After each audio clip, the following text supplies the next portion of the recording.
일단 이제 우리가 롬복을 설치해가지고 게터 세터를 만드는 것까지 해봤는데요. 일단 다시 한번 켜볼게요. 프로젝트가 이렇게 있으면 이 프로젝트 옆에 이제 이렇게 부트라고 붙죠. 부트라고 붙으면 요거 이제 우리가 실행할 수 있는 준비가 됐다라고 붙은 거고, 그다음에 옆에 데브 툴즈까지 이제 붙었고요. 우리 데브 툴즈를 설치를 해서 그리고 로컬 여기 부트 대시보드에서 로컬의 토글을 열어가지고 사이트 선택한 다음에 실행을 시켜서 옆에다가 띄워놓고 실시간으로 바뀌는 것을 확인하면서 작업을 해볼게요. 네, 이거 누른 다음에 브라우저 버튼 한 번 더 눌러줘야 됩니다. 오프너 웹 브라우저 해서 그러면은 여기 지금 8080으로 들어왔을 때 404가 뜨고 있고요. 우리가 지금 그냥 8080으로 들어왔을 때는 컨트롤러 매핑을 안 해놔가지고 여기 뜨고 있고 우리가 만들어 놓은 컨트롤러에서 A가 뒤에 붙으면 슬래시 A를 붙여서 접속을 하면은 내가 지금 여기 리턴으로 준 요 문자열이 출력이 되고 있습니다. 그래서 이제 브라우저가 그러니까 사용자가 요청을 하면 여기 문자를 이제 주소창에다가 입력을 해서 뭔가를 요청을 하면은 그게 컨트롤러로 가고요. 그 요청이 그 컨트롤러라고 하는 애너테이션이 붙어 있으면 컨트롤러의 역할을 할 수가 있게 되는 거고 A 컨트롤러에서 겟 매핑으로 지금 A라고 하는 문자를 요청을 받았을 때 요 메소드를 호출을 하게 됩니다. 헬로우 스프링이라고 하는 메소드를 호출하면서 리턴을 해서 요 지금 문자를 리턴을 해주죠. 근데 여기 리스폰스 바디가 붙어 있기 때문에 실제로 말 그대로 바디에다가 응답을 해준 거예요. 그래서 이제 그 바디 안쪽에 HTML 태그로 여기 페이지 소스 보기로 확인했을 때는 그냥 이렇게 문자열만 지금 출력이 되고 있을 거고요. 그리고 이거를 요소 검사로 확인을 했을 때는 이게 HTML 헤드 해가지고 바디 태그 안에 이렇게 문자열이 출력이 되고 있을 겁니다. 그러면 이 우리가 설치한 문복이라고 하는 라이브러리 플러그인이 이렇게 겟매핑 하는 역할이 다시 비롬보 클래스로 가볼게요. 게터 세터라고 하는 애너테이션을 줬을 때 자동으로 이제 게터와 세터를 만들어 줬기 때문에 우리가 아웃라인 콘솔에서 게터하고 세터가 생성이 된 것을 확인할 수 있었는데 요거 두 개의 애너테이션만 활용할 수 있느냐? 그건 아니고요. 좀 몇 개 더 있어요. 그래서 그거를 좀 더 추가를 한번 해볼게요. 여기다가 이제 골뱅이 required라고 검색을 해서 넣어보면은 required args constructor라고 있거든요.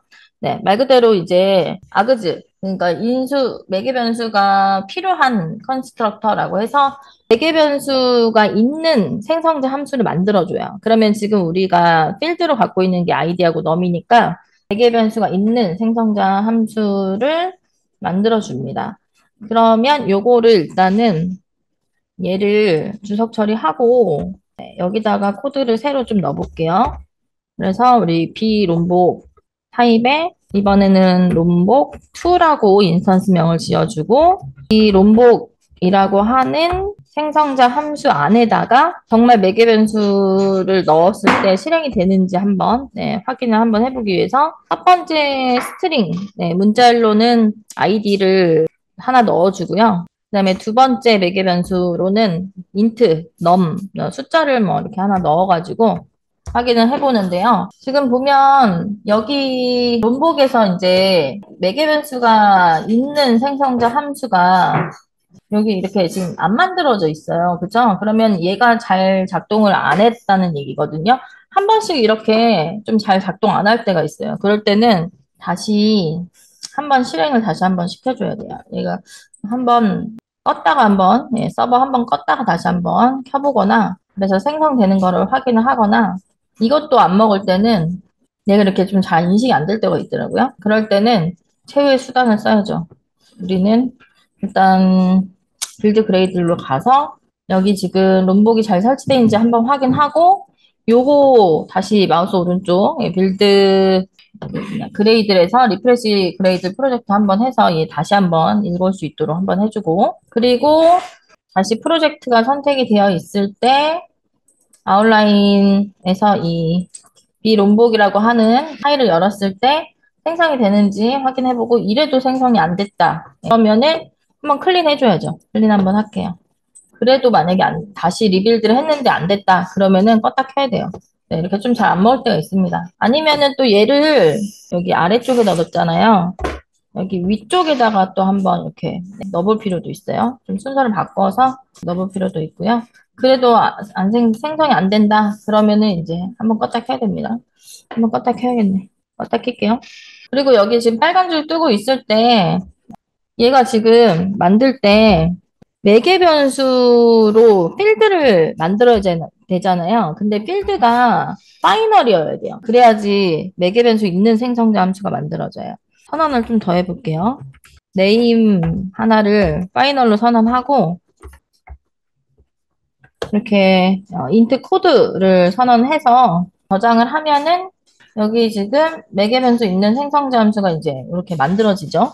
그래서 매개 변수 인 필드로 네 파이널 최종에 그러니까 값이 변하지 않는 변수를 이렇게 만들어 주면은 그게 이제 매개 변수로 들어가면서 매개 변수 있는 생성자 함수가 여기 지금 생성이 된 걸 볼 수가 있고 그러면 내가 한번 찍어보고 싶어서 한번 찍어볼게요. 문복 2가 가지고 있는 getName하고 그다음에 롬복2가 가지고 있는 getCode하고 를 한번 실행을 시켜 보겠습니다.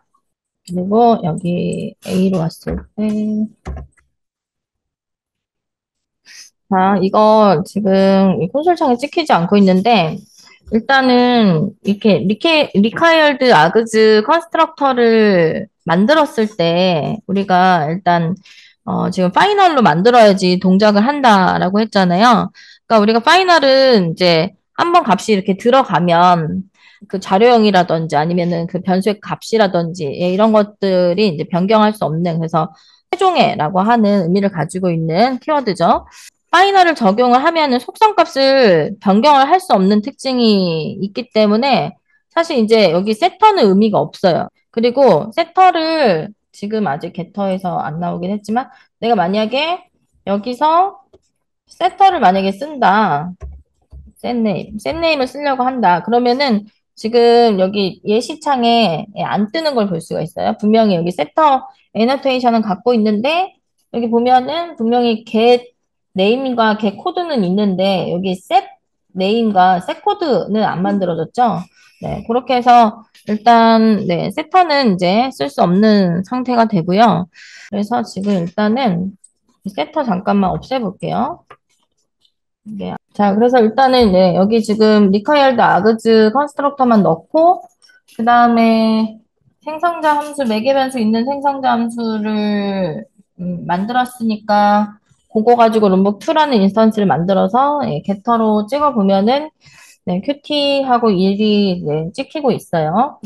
이것뿐만이 아니고 또 자, 일단은 세터는 뭐 있어서 에러 나는 건 아니라서 세터는 다시 추가하겠습니다.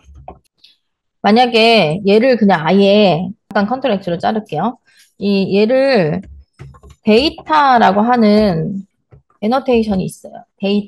데이터라는 애너테이션을 주잖아요. 그러면은 이번에는 getter하고 setter하고 그다음에 equals 함수, 그다음에 해시 코드, toString 오버라이드까지, 그다음에 매개 변수가 있는 생성자 함수까지 그냥 다 만들어 줍니다. 네. 그래서 데이터라고 하는 예, 요 애너테이션은 우리가 웬만하면은 이제 필요한 그런 오버라이드에서 쓰는 그 메소드까지 자동으로 예, 전부 다 만들어준다라고 볼 수가 있겠어요. 데이터를 쓰고 나서는 뭐 굳이 얘를 더 넣을 필요는 없겠죠. 어차피 얘네들이 다 포함되어 있는 거니까. 자, 그렇게 해서 데이터도 쓸 수 있다. 자, 일단은 이렇게 해서 이제 우리가 롬벅으로 활용할 수 있는 네, 예시를 한번 살펴봤는데요. 스프링 이제 부트의 기본 기능으로 한번 네, 들어가 보도록 하겠습니다. 우리가 이제 프로젝트를 하면서 여러분이 GitHub에서 버전 관리를 하면서 이제 작업을 해야 되거든요. 그래서 그거를 간단하게 우리 지금 현재 스프링 부트 프로젝트를 하면서도 버전 관리를 하면서 그러니까 버전 관리라고 하는 것이 이제 의미하는 게 뭐냐면은 내가 만약에 예를 들어서 파일 뭐 두 개를 만들었어요. 예, 그리고 나서 그거를 백업을 해야 되는데 내 컴퓨터에는 백업이 됐죠. 하지만 다른 이제 혹시 내 컴퓨터에 뭐 바이러스가 발생해가지고 파일이 다 없어질 수도 있고 아니면 내가 작업을 하는데 혼자서 작업하는 게 아니고 다른 사람하고 팀업을 해가지고 협업을 하는 경우에 같이 작업을 하게 되잖아요. 그러면 내가 작업을 하고 다른 사람이 작업한 코드를 거기다가 합치고 우리가 이제 머지한다고 하죠. 합치고 또 다른 또 싫어하는 사람이 작업한 걸 합치고 이런 식으로 해서 프로젝트를 계속 작업을 해나가야 되는데, 이거를 그냥 우리가 수동으로 한다고 하면은 내가 코드 준 거 너한테 보낼게. 네가 거기다가 저장해. 라고 하고 뭔가 두 개가 코드가 서로 충돌하는 부분이 있어가지고 코드가 안 돌아가면 그걸 또 머리 싸매고 고민해서 또 수정을 해야 되고 또 그 사람이 수정을 했는데 내가 그 수정한 걸 가지고 또 시작을 해야 되고 굉장히 이제 복잡하게 작업을 해야 돼서 예전에는 물론 그렇게 하긴 했지만 요즘에는 이제 깃허브에서 버전을 관리할 수 있는 이런 이제 기능이 있기 때문에 거의 대부분의 개발자들이 깃허브를 사용을 하고 있어요.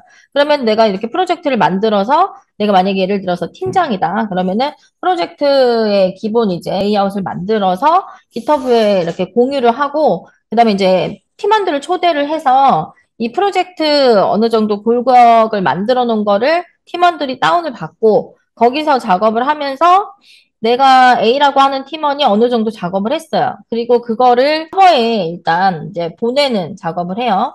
우리가 서버에 보내는 작업을 커밋 앤 푸시라고 하는데 커밋이라고 하는 것은 우리가 이제 DB에서도 커밋하면은 저장하는 거잖아요. 그런 것처럼 내가 작업을 한 거를 일단 내 로컬 컴퓨터에 git이라고 하는 폴더 거기다가 저장을 한번 하고 그리고 그것을 푸시를 하면은 클라우드에 이제 밀어서 보내는 거죠. 그러면 클라우드에 우리의 그 깃 프로젝트 안에 저장이 돼요. 그리고 다른 이제 팀원이 뭔가 또 데이터 추가한 거를 이제 보내려고 한다라고 했을 때, 기존에 그 팀원이 작업했던 거를 이제 받아가지고 내가 만든 코드하고 충돌이 없는지를 또 확인할 수가 있어요. 만약에 충돌이 있다. 그러면 이제 우리가 컴플릭이라고 하는데 충돌이 있는 코드를 표시를 또 해줘요. 얘가 알아서. 그러면 그 부분을 집중적으로 보고 수정을 또 해서 클릭이 이제 없어지면은 그거를 다시 커밋 푸시를 하면 다른 또 팀원이 T라고 하는 팀원이 작업한 그 결과물을 또 받아가지고 거기서부터 또 작업을 추가를 해서 할 수 있고 이런 식으로 해서 팀업을 할 때 꼭 필요한 게 바로 이제 이 깃허브인데 우리가 이제 파일 만들 때 파일 저장할 때 마이 사이트 언더바 01, 그다음에 마이 사이트 언더바 02 해서 계속 이렇게 디벨롭한 거를 누적할 때마다 파일 이름을 바꿔가면서 저장을 하잖아요. 그런 것처럼 깃허브도 내가 뭔가 계속 푸시를 했을 때 그게 다 한 번에 이제 계속 합쳐지는 과정이 있긴 하지만 단계별로 처음에 커밋 앤 푸시를 했던 것부터 해서 단계별로 그 과정을 볼 수가 있어요. 그리고 그 과정을 그러니까 버전 관리라고 하고 만약에 작업을 하다가 우리가 이제 만약에 버전 관리를 페이징을 한 10까지 했다. 근데 아 잠깐만 이번에 작업한 10번째 단계는 그냥 취소하는 게 좋겠다. 이 기능은 그냥 안 넣는 게 좋겠다라고 한다면은 스테이징 9까지 저장해 놓은 거를 다시 받아가지고 거기서부터 다시 작업을 시작할 수도 있고 그렇기 때문에 깃허브에서 버전 관리하는 건 필수적으로 여러분이 할 수 있어야 되고 기업에 이제 여러분이 입사할 때도 이런 뭐 활용도, 깃허브의 활용도 이런 것들도 이제 보기 때문에 우리가 지금 스프링 이 프로젝트를 하면서는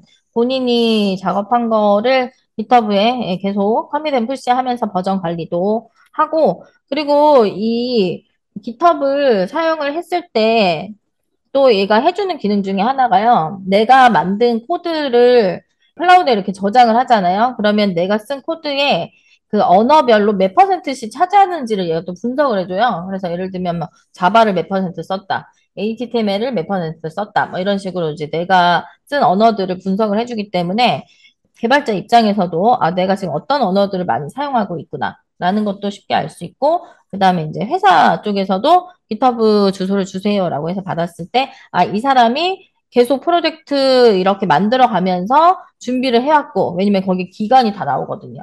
그리고 어떤 언어들을 위주로 해서 사용을 해왔고, 뭐 어떤 부분에서 어려움을 겪었지만 그걸 이렇게 해결했고를 한 번에 쭉 볼 수가 있기 때문에 GitHub를 우리도 만들어서 활용해 볼 겁니다. 그러면 GitHub 아이디가 있는 사람은 그걸로 쓰면 되고요. 혹시 이제 아이디 없으면 만드는 거를 좀 먼저 할 건데요.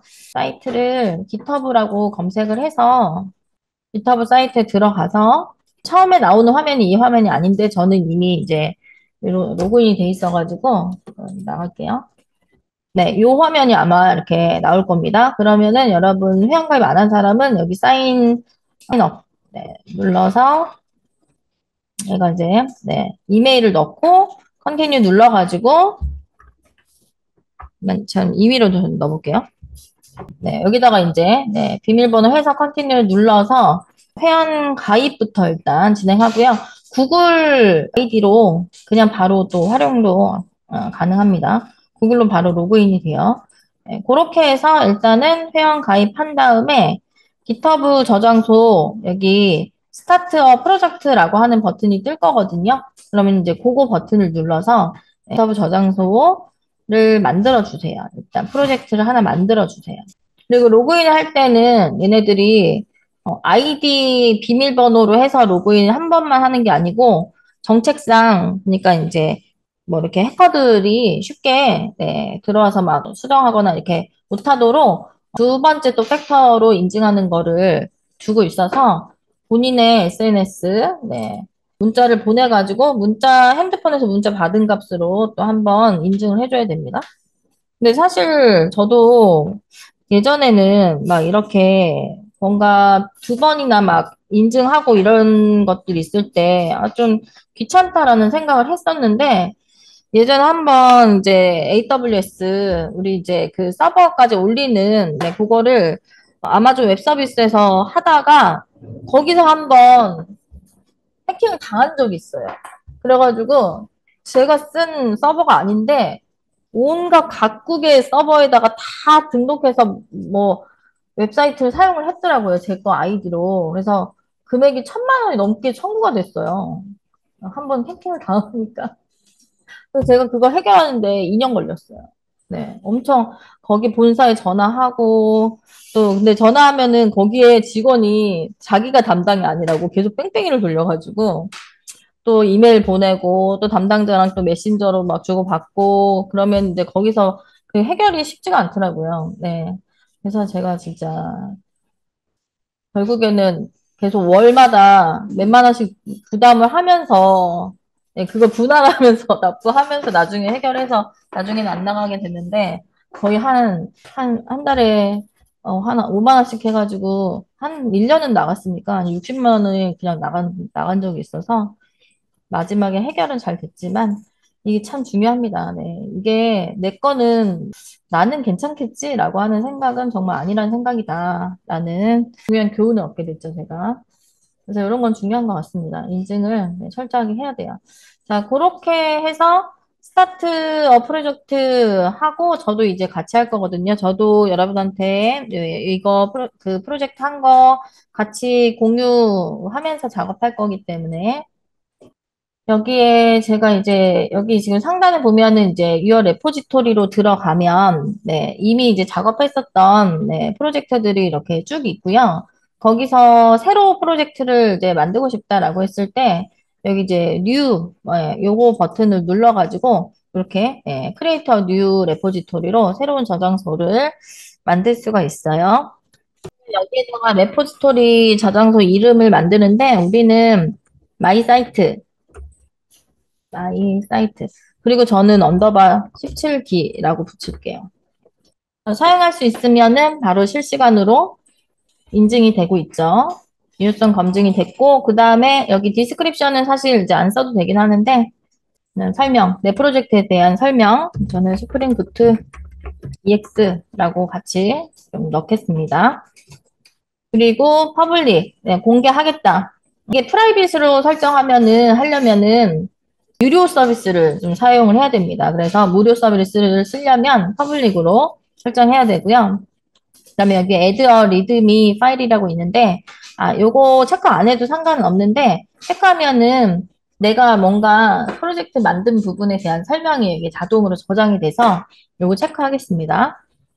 create repository. 네, 버튼 눌러서 저장소 생성을 하면 이렇게 만들어지죠.